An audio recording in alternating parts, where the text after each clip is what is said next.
Captain Lisa Kane read the message on her tablet for the third time. The words glowed on the screen in the dim light of her quarters aboard the space station. She rubbed her tired eyes and looked again. Something felt wrong about this mission. Briefing. The message came through encrypted channels at 0300 hours. It talked about securing a target on planet Kepler 442b. There were mentions of hostile alien presence and diplomatic immunity requirements.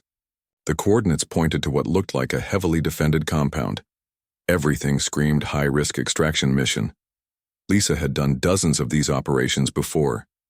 Go in fast, grab the target, get out before anyone knew what happened. But this one felt different.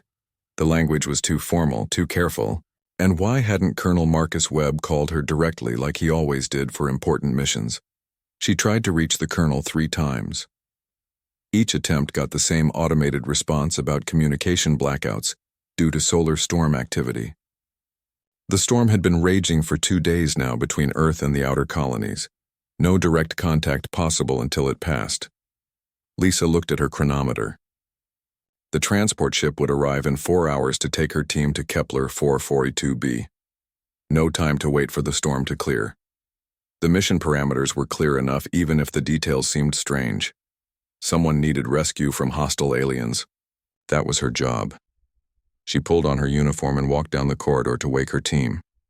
First stop was Sergeant Jake Miller's quarters. She pressed the door chime and waited.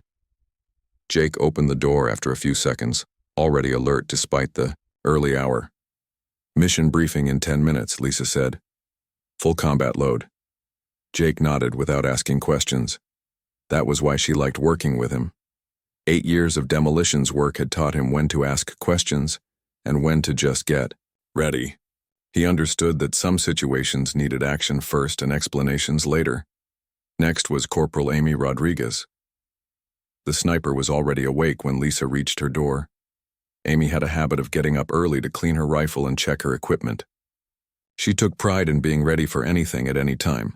What kind of mission, Captain? Amy asked as she gathered her gear. Extraction, hostile territory. That's all I know right now, Lisa replied. Amy raised an eyebrow but didn't push for more details. She knew Lisa would share everything she could when the time was right. Trust worked both ways in their unit. Lieutenant Ben Cooper was the hardest to wake up. The tech specialist worked late into the night maintaining their equipment and upgrading their communication systems.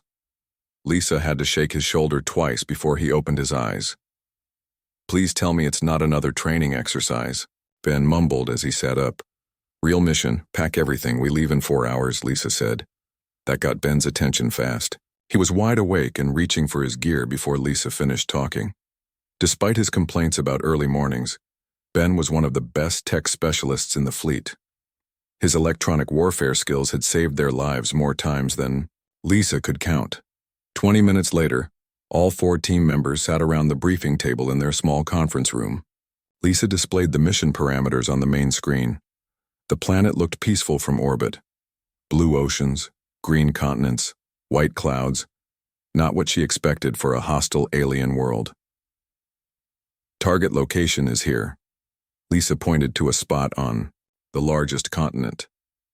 Large structure complex, heavily defended according to intelligence reports. Our job is to extract a human diplomat who may be held prisoner.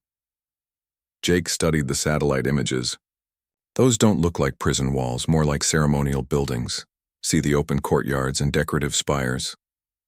Could be a trap, Amy suggested. Make it look peaceful to lower our guard.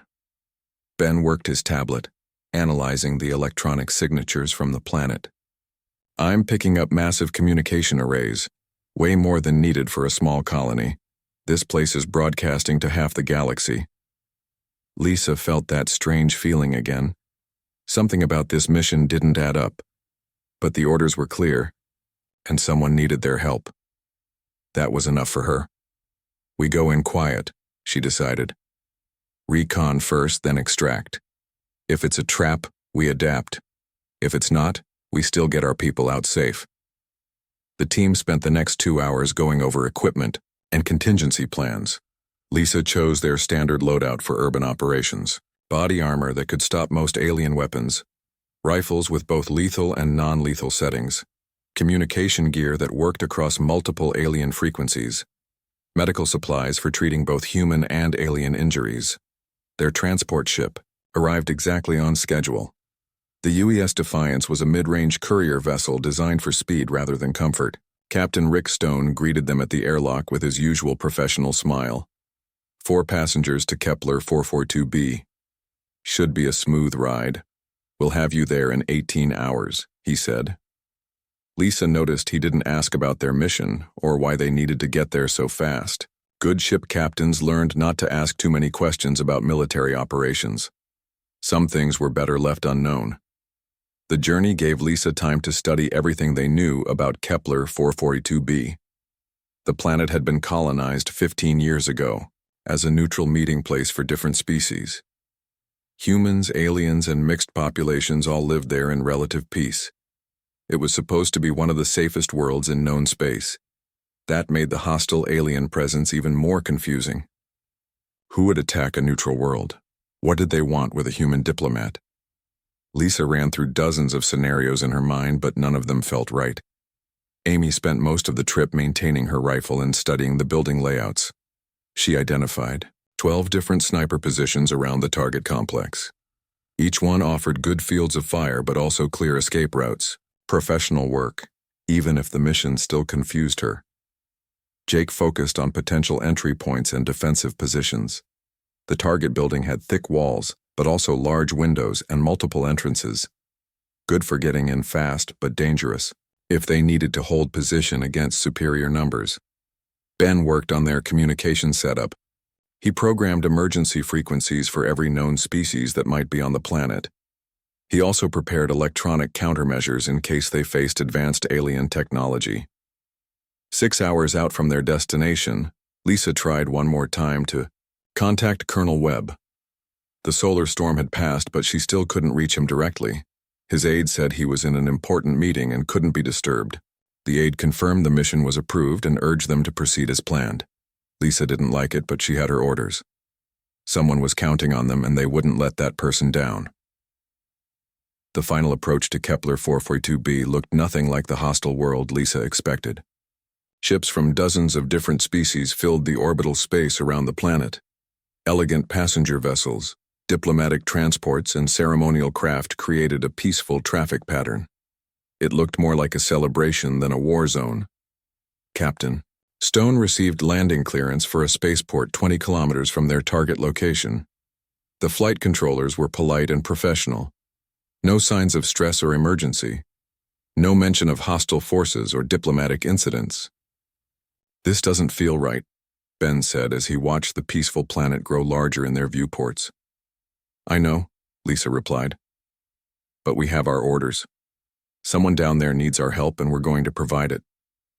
The team checked their weapons one final time as the ship entered the atmosphere.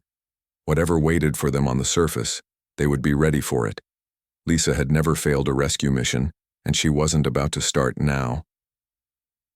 The UES Defiance touched, down at the spaceport with barely a bump. Through the viewport, Lisa could see aliens and humans walking together in small groups. Everyone looked relaxed and happy.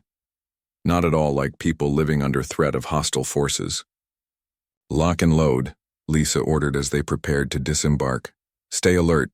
This could all be an act to make us drop our guard. The 4 Marines gathered their gear and moved toward the airlock. In a few minutes, they would know exactly what kind of situation they were walking into. Whatever it was, they would handle it together. Lisa Kane and her team moved through the spaceport like ghosts. Their combat armor made soft clicking sounds as they walked, but no one seemed to notice. Aliens and humans chatted peacefully around them. Children played games between the landing pads.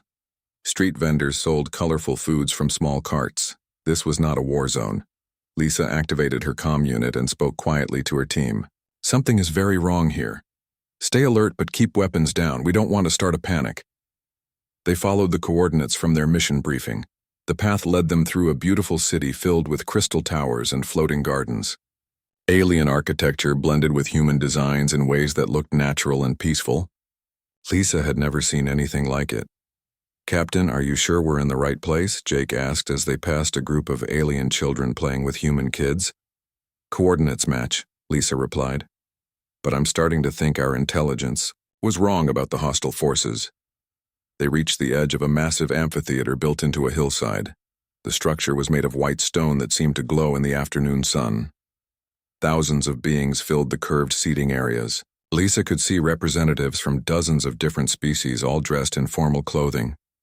This looks like some kind of ceremony, Amy observed through her rifle scope. I count at least 30 different alien species down there, all peaceful, no weapons visible. Ben checked his scanner readings. Massive communication arrays are broadcasting this event across multiple star systems. Whatever is happening here, the whole galaxy is watching. Lisa studied the center of the amphitheater. Through her binoculars, a raised platform held two figures standing side by side. One was clearly human, a woman in an elaborate white dress that sparkled with embedded gems. The other figure was tall and reptilian with golden scales and ceremonial robes. I see our target, Lisa said. Human female center stage. But she doesn't look like a prisoner. She looks like... Lisa stopped talking as the truth hit her. The woman wasn't being held captive. She was standing voluntarily next to the alien leader. Their body language showed no signs of distress or coercion. They were holding hands. Oh no, Lisa whispered. What is it, Captain? Ben asked. Before Lisa could answer, her comm unit crackled with an incoming transmission. The voice was familiar but distorted by static. All teams, this is command. Execute rescue protocol immediately. Target is in extreme danger. Hostile forces have compromised the ceremony. Move now. Lisa looked at her team. They were all staring at her, waiting for orders. The transmission could be real, or it could be a trap. But the voice sounded like Colonel Webb, and someone might actually be in danger. We go in fast and quiet, Lisa decided. If she's really in trouble, we get her out. If not, we withdraw without causing an incident. They moved down through the amphitheater seating areas like shadows. Lisa's team had practiced urban infiltration hundreds of times. They knew how to move through crowds without being noticed. Alien spectators were focused on the ceremony and didn't pay attention to four humans in dark armor. As they got closer to the center platform, Lisa could hear voices speaking in multiple languages. Translation devices allowed everyone to understand what was being said. The words she heard made her blood run cold. Do you, Ambassador Helen Price, take Prince Zarthak of the Hegemony Coalition as your husband in the bonds of eternal partnership? I do, the human woman replied with a smile that could be seen from space. Lisa stopped moving. This wasn't a rescue mission. This was a wedding. The most important diplomatic wedding in human history from the sound of it, and she was about to crash it with a full combat team. She started to signal her team to withdraw when her comm unit crackled again. Target is being forced into alien bonding ritual against her will. Rescue her now, or humanity loses its greatest diplomat. This is a direct order. Lisa hesitated for 3 seconds. 3 seconds that changed everything. Jake had already started moving toward the platform when Lisa made her decision. She couldn't risk Ambassador Price's life based on incomplete information. If there was even a chance she was being coerced, they had to act. Go, go, go, Lisa whispered into her comm. 4 Marines in full combat armor burst onto the ceremonial platform like a force of nature. Jake rolled left and came up with his rifle aimed at the alien prince. Amy appeared on the raised seating area, behind them with her sniper rifle trained on the alien security forces. Ben materialized next to the communication array with electronic jamming equipment ready to deploy. Lisa landed in the center of the platform between Ambassador Price and Prince Zarthak with her weapon raised and her voice carrying across the silent amphitheater. Ambassador Price, are you here against your will? Do you need immediate extraction? The silence that followed was complete. Thousands of alien beings stared at 4 humans who had just interrupted the most important diplomatic ceremony in galactic history. Lisa could hear her own heartbeat in her helmet as she waited for an answer. Ambassador Price looked at Lisa with wide eyes. For a moment, the diplomat seemed completely shocked. Then something changed in her expression. Her surprise turned into something that looked almost like relief. These are my honor guards, Ambassador Price announced in a voice that carried to every corner of the amphitheater. Earth's finest warriors have come to witness this historic union and pledge their protection to our new alliance. Lisa blinked inside her helmet. That wasn't the answer she expected. But Ambassador Price was giving her a way out of the disaster she had just created. Prince Zarthak stepped forward. The alien leader was even more impressive up close, nearly 7 feet tall with golden scales that caught the light. His eyes were intelligent and curious rather than angry or threatening. "Your warriors honor us with their presence," the prince said in perfect English. "I have heard stories of human military prowess but never seen it demonstrated so effectively." The prince looked directly at Lisa. "To infiltrate our most secure ceremony without detection shows skill worthy of respect. Your species' reputation for tactical excellence appears to be well-deserved." Lisa realized that the prince wasn't insulted by their appearance. He was impressed. The alien leader came from a warrior culture that valued strength and skill above diplomatic niceties. "We stand ready to defend this alliance with our lives," Lisa heard herself saying. The words came out automatically, but they seemed to be exactly what everyone wanted to hear. The other alien species in the amphitheater began murmuring among themselves. Lisa caught fragments of translated conversations. They were reassessing humanity's position in galactic politics. If humans were confident enough to bring weapons to a diplomatic ceremony and skilled enough to reach the most protected spot in the sector, maybe they deserved more respect than anyone had previously thought. Ambassador Price stepped closer to Lisa and spoke in a voice only her team could hear. "Play along. This is working better than anything we planned." Lisa nodded slightly and stepped back into a formal guard position. Jake and Amy smoothly moved to flanking positions around the platform. Ben appeared to be scanning for threats while actually recording everything for later analysis. The ceremony continued with Lisa's team serving as an impromptu honor guard. Their presence had transformed from a diplomatic disaster into an unexpected symbol of human strength and commitment to the alliance. Prince Zarthak and Ambassador Price completed their vows with 4 Marines in full battle armor, standing at attention behind them. The image would be broadcast across dozens of star systems and remembered for generations. When the ceremony concluded, alien dignitaries approached Lisa with obvious respect rather than fear. They spoke of humanity's warrior traditions and asked questions about Earth's military capabilities. Lisa answered carefully, projecting confidence while avoiding any classified information. The reception that followed felt surreal. Lisa found herself discussing tactical doctrine with alien generals while wearing full combat armor at a wedding party. Her team mingled with beings from across the galaxy, all of whom seemed fascinated by human military culture. Everything was going perfectly until Ben's scanner picked up something that made his face go pale. "Captain," he said quietly. "We have incoming. Multiple ships, unknown configuration, approaching fast. This is about to get very real." The party music stopped suddenly. Alien guests looked up at the sky with expressions of fear and confusion. Lisa followed their gaze and saw dark shapes moving against the stars. Ships were coming and they weren't part of the wedding celebration. Ben's scanner chirped with urgent warnings. "Captain, I'm reading 47 vessels approaching at high speed. Ship designs don't match any known friendly species.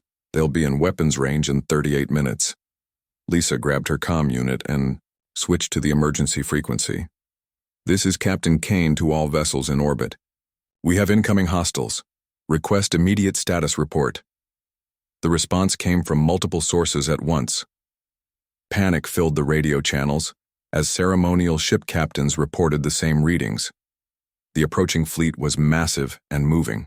With military precision, Prince Zarthak approached Lisa with his own communication device active. His golden scales had darkened to a deep bronze color that Lisa guessed meant he was worried or angry. "Those are Void Reapers," the prince said grimly. "They destroy peaceful worlds for sport. They must have learned about our alliance and decided to crush it before it becomes a threat to their expansion." Ambassador Price joined them, still wearing her wedding dress but now carrying a military-grade tablet. "Our diplomatic vessels have minimal weapons. The nearest military fleet is 4 days away. We have maybe 2,000 civilians down here, and no way to evacuate them in time." Lisa looked around at the alien guests. Many were already gathering their belongings and heading for their ships.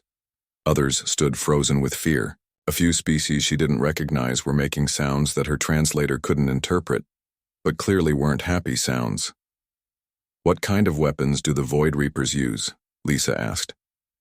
Prince Zarthak activated a holographic display showing the approaching ships. Plasma cannons designed for planetary bombardment, energy shields that can absorb most defensive fire, assault troops trained specifically for terror attacks on civilian populations. Lisa studied the tactical display. The enemy ships were arranged in a standard attack formation designed to overwhelm defensive positions through superior firepower. It was effective against most opponents, but it had weaknesses. "How many combat-capable vessels do we have?" she asked. Ben worked his scanner and linked it to the orbital traffic control system. 17 ships with any kind of weapon systems. Most are ceremonial weapons only. 3 have actual military-grade equipment, but they're personal escort vessels. Nothing larger than a fighter. Lisa did quick math in her head. 17 ships against 47 was terrible odds under normal circumstances. But these weren't normal circumstances, and she had advantages the enemy wouldn't expect. "I need to speak with all the ship captains immediately," Lisa announced. Prince Zarthak looked at her with surprise. "You want to coordinate our defense, but you're ground forces, not a fleet commander." "I'm whatever this situation needs me to be," Lisa replied. "Your ships can't run and they can't hide. The only option is to fight smart and hope we get lucky." Ambassador Price stepped forward. "The Prince is right to be concerned. You have no experience with space combat tactics or alien ship capabilities." Lisa looked at both of them calmly. "You're right, I don't know anything about space combat, but I know everything about making the best of a bad situation with limited resources. That's what infantry officers do every day." She activated her comm unit and broadcast on all frequencies. "This is Captain Lisa Kane of Earth Forces to all vessels in the Kepler 4482b system. We have incoming hostiles and limited time to prepare. I'm taking tactical command of all defensive operations. If you want to live through this, you'll follow my orders exactly." The response was immediate chaos. Ship captains from dozens of different species all started talking at once. Some refused to take orders from a human. Others demanded to know her qualifications. A few simply cut their comm channels and started preparing to run. Lisa waited for the noise to die down before speaking again. "I've been fighting impossible battles for 15 years. I've never lost a mission, and I don't plan to start today. You can trust me, or you can die alone. Choose now." One by one, ship captains began acknowledging her authority. The voice of experience carried weight even across species barriers. These were people who understood that leadership in crisis situations came from competence, not rank or politics. "Good," Lisa continued. "First, I need to know exactly what each ship can do. Weapons, speed, special capabilities, crew size, everything. Send the data to my tech specialist immediately." Ben set up a data collection system that could interface with alien computer networks. Within minutes, detailed specifications for every ship in the system flowed across his screens. Lisa studied the information while her team gathered around her. Jake looked at weapons loadouts. Amy analyzed ship profiles for sniper support possibilities. Ben mapped communication networks and electronic warfare capabilities. "This could actually work," Lisa said after reviewing everything. "We have more advantages than I thought." Prince Zarthak examined the data over her shoulder. "I don't see how. We're outnumbered 3-1, and they have superior firepower." Lisa pointed to specific details in the ship specifications. "Look at the sensor arrays on these diplomatic vessels. They're designed for long-range communication across multiple star systems. That gives us detection capabilities the enemy won't expect." Yenne highlighted other information. "Your ceremonial weapons might not be powerful, but they're incredibly accurate. Perfect for precision strikes on specific targets. And look at these engine specifications. Most of your ships are faster than anything the Void Reapers are flying." Ambassador Price began to understand. "You want to use our advantages to overcome their strengths." "Exactly," Lisa confirmed.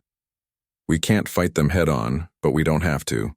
We just need to make them think twice about attacking defenseless civilians. Lisa opened a channel to all ships and began issuing orders. All vessels with sensor arrays will form our early warning network. I want to know everything about those ships before they arrive. All fast ships with light weapons will form harassment squadrons. Your job is to make their approach as difficult as possible. She continued organizing the defensive fleet. Heavy ships with ceremonial weapons will form the main battle line. You'll coordinate fire on targets designated by the harassment squadrons. All ships with special capabilities report directly to Lieutenant Cooper for integration into our command network. The next 20 minutes were organized chaos as 17 different ship designs tried to implement human military doctrine. Lisa found herself explaining Earth naval tactics to alien captains who had never heard of concepts like flanking, maneuvers, or concentrated fire. Jake worked with alien weapons officers to maximize their firepower.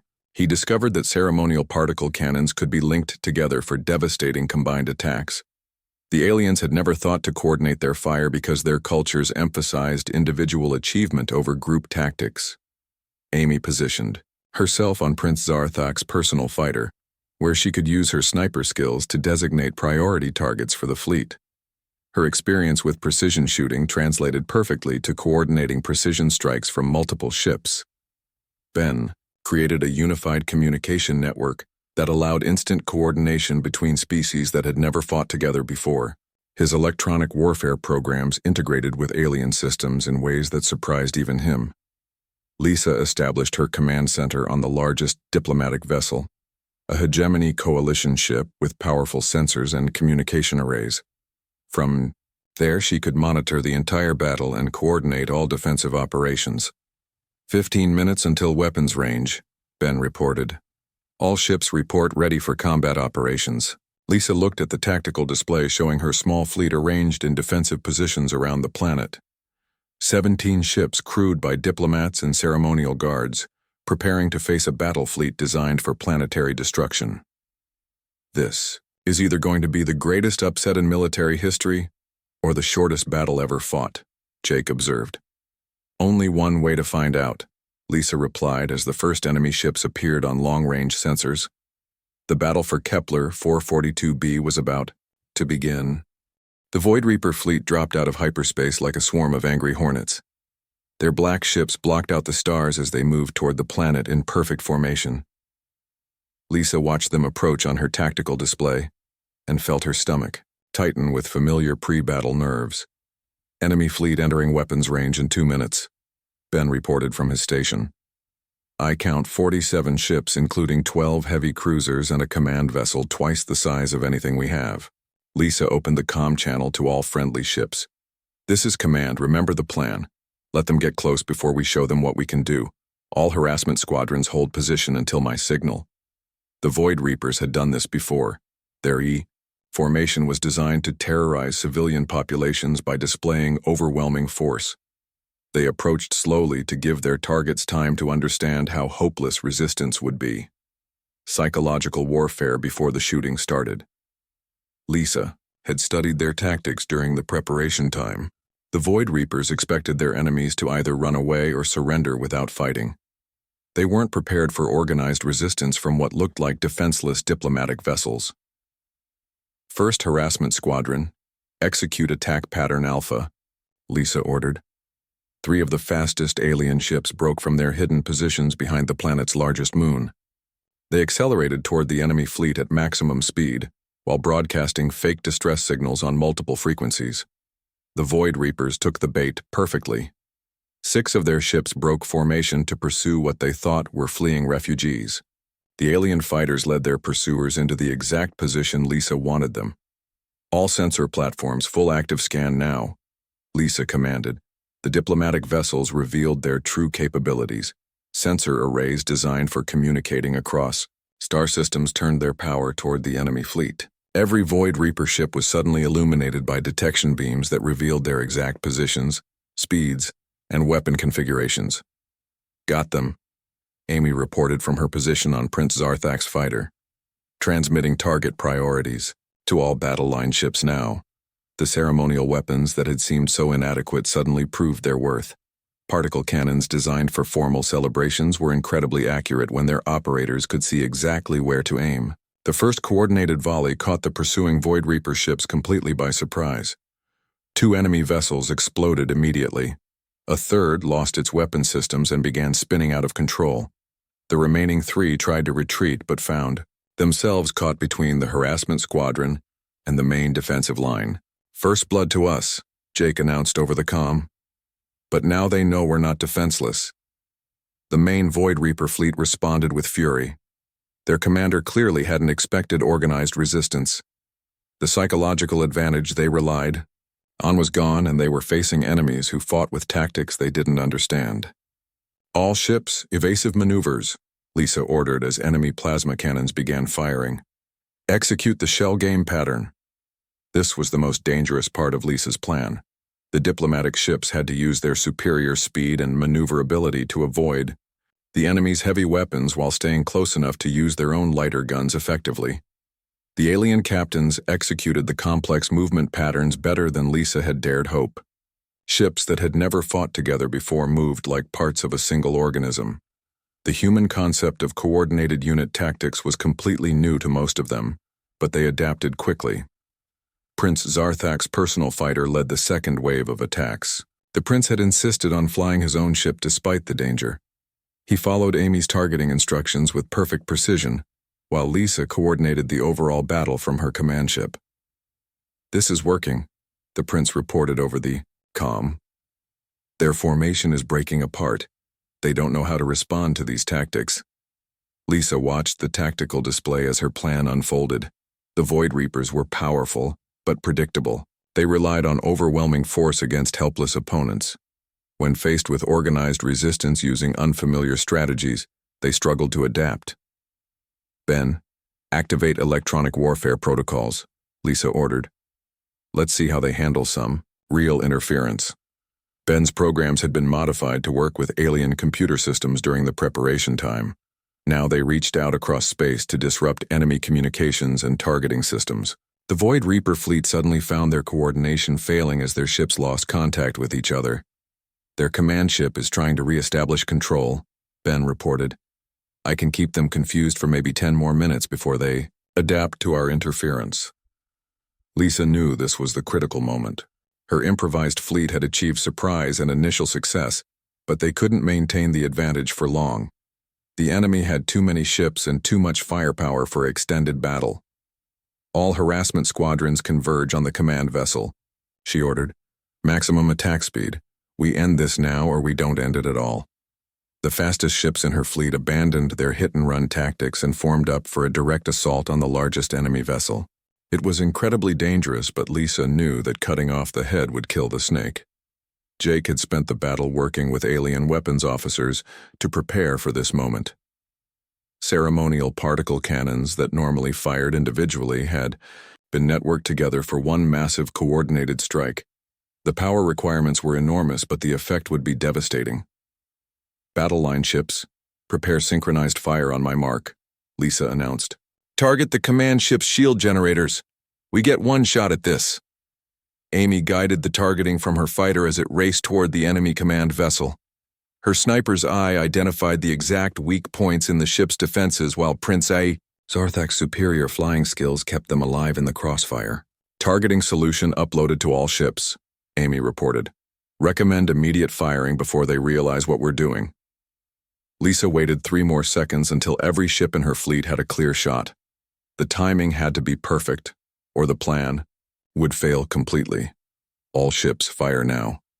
17 different weapon systems fired simultaneously. Particle beams, plasma cannons, and exotic energy weapons that Lisa couldn't even identify all converged on the same target at the same moment. The combined firepower was far greater than any single ship could produce. The Void Reaper command vessel's shields flashed bright white and then failed completely.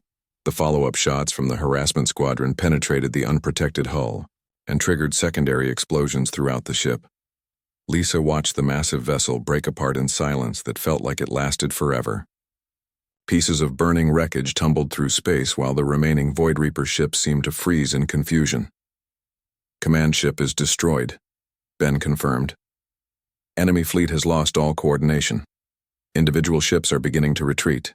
The psychological effect was immediate and devastating. The Void Reapers had never faced an enemy that could destroy their most powerful vessel. Their entire tactical doctrine was based on fear and overwhelming superiority. When that superiority vanished, so did their will to fight. Some of them are still fighting, Prince Zarthak reported as his fighter engaged a group of enemy ships that refused to retreat. But most of the fleet is running. Lisa made a command decision that would be remembered for generations. Instead of pursuing the fleeing enemies, she ordered her ships to help the few Void Reapers who were trying to surrender or had been damaged in the battle. All ships, cease fire on vessels broadcasting surrender signals, she commanded. Begin rescue operations for disabled enemy craft. We win this battle by showing mercy as well as strength. The gesture had exactly the effect Lisa hoped for. The remaining Void Reaper ships stopped fighting when they saw their enemies rescuing their comrades instead of destroying them. It was a concept so alien to their experience that it completely broke their understanding of warfare. Within an hour, the battle for Kepler 442b was over. The most feared military force in the galaxy had been defeated by a fleet of diplomatic vessels commanded by a human infantry officer who had learned everything she knew about space combat in the last 30 minutes. Lisa looked at her tactical display, showing friendly ships helping former enemies, and felt something she had never experienced after a battle before. Pride mixed with hope for a future where such cooperation might be normal instead of miraculous.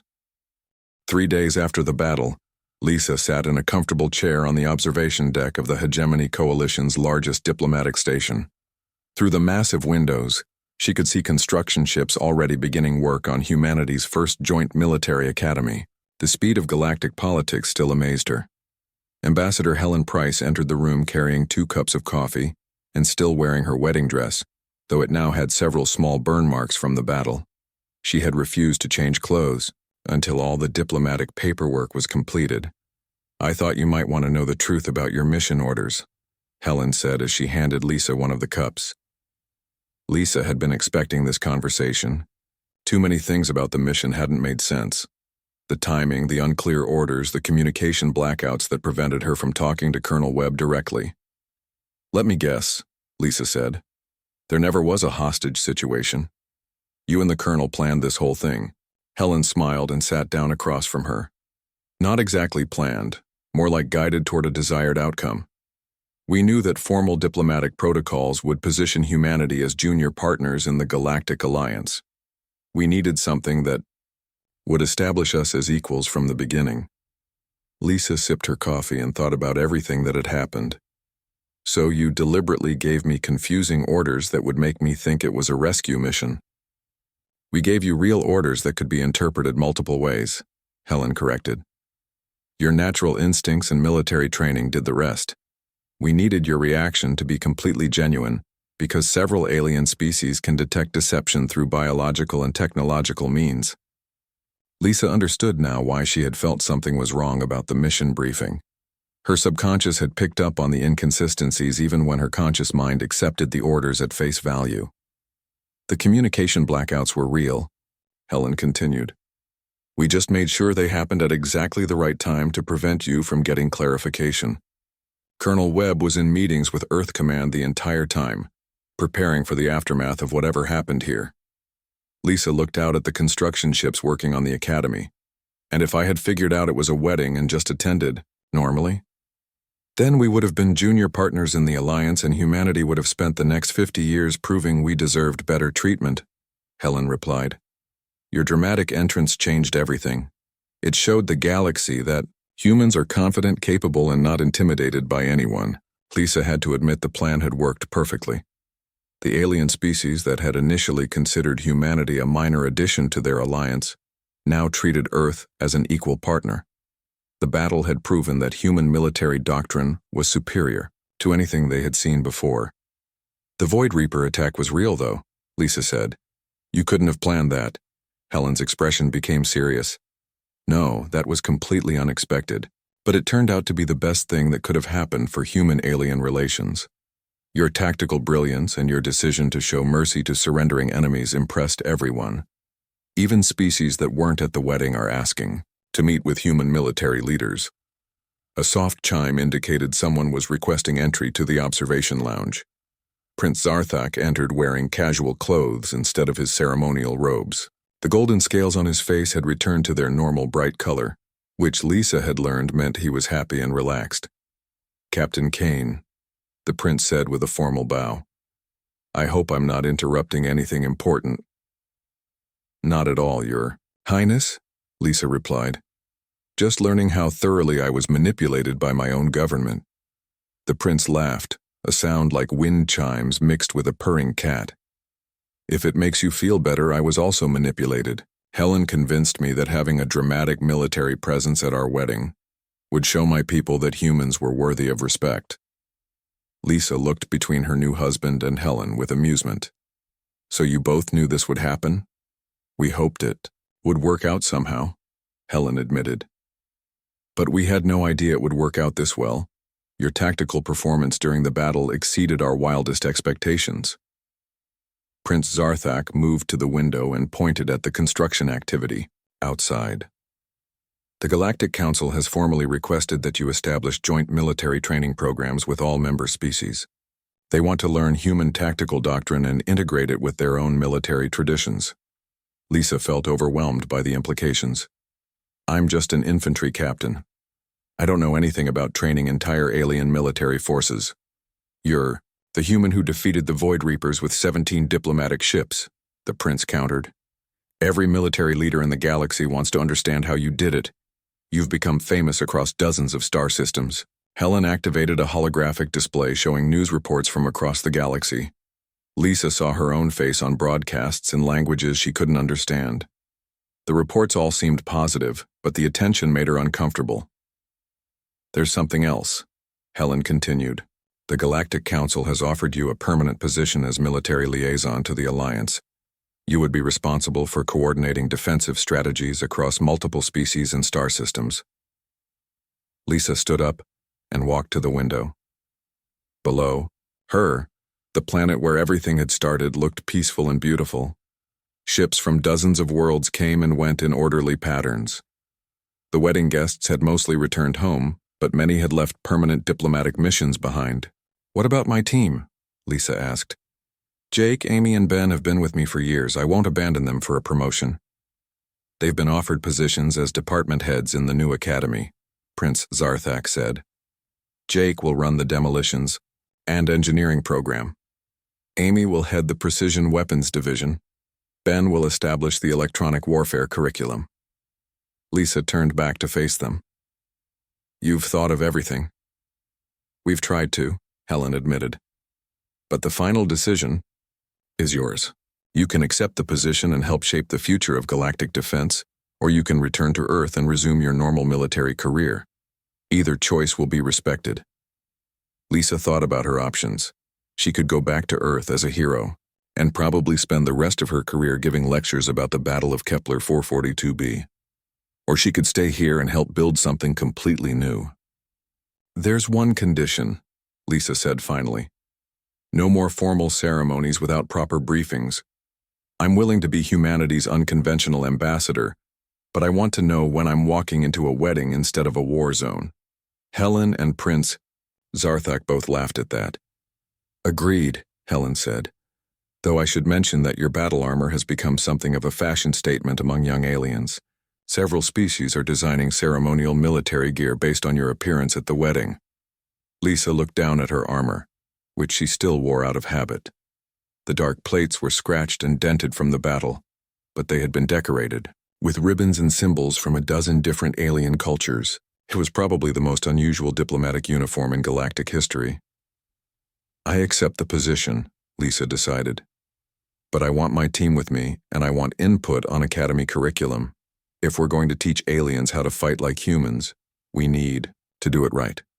Over the following months, Lisa established the first joint human-alien military academy in galactic history. Her unorthodox teaching methods, which combined formal military doctrine with practical field experience, produced officers who thought in completely new ways about tactical problems.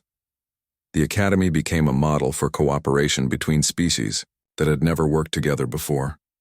Students learned not just human tactics but also alien strategies, creating hybrid approaches that were more effective than either species could achieve alone. Lisa's battle armor, now decorated with honors from dozens of worlds, became the template for a new generation of diplomatic military equipment. Officers who needed to be prepared for both negotiation and combat wore gear that could transition seamlessly between formal ceremonies and active battlefields. The final graduation ceremony of the Academy's first class took place exactly 1 year after the wedding that had started everything. Lisa stood before 200 officers from 30 different species, all of whom had learned to think like human soldiers while maintaining their own cultural identities. Ambassador Price and Prince Zarthak attended the ceremony as honored guests. Their marriage had become the foundation for the strongest alliance in galactic history, but it was Lisa's warrior diplomat approach that had made the alliance truly work.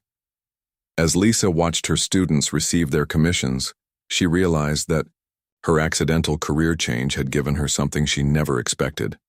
She had found a way to serve humanity while building bridges between species that had been strangers just a year before.